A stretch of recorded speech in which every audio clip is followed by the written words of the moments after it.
napakasarap ng aming ulam ngayon. Adobo. Yung kanin namin, mais na giniling.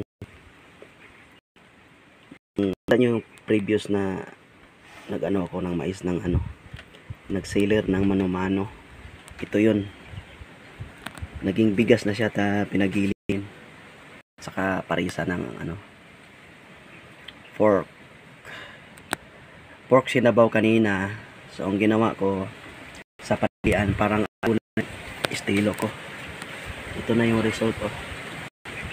Toyo na siya. Lagyan ko ng sauce para adobo na siya. Yan.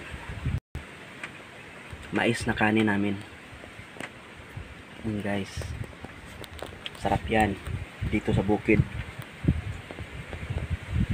Dito mo ma-experience yung bigas na mais. Yung pinapagiling namin.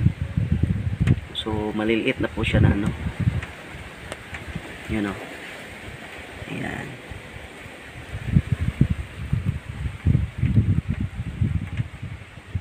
Tsaka adobo.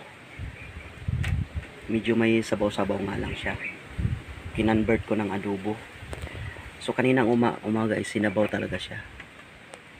So medyo parang naubos na yung sabaw. Dinagdagan ko ng soy sauce.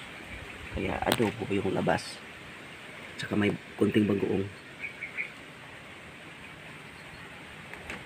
Yan. Lunch time na po.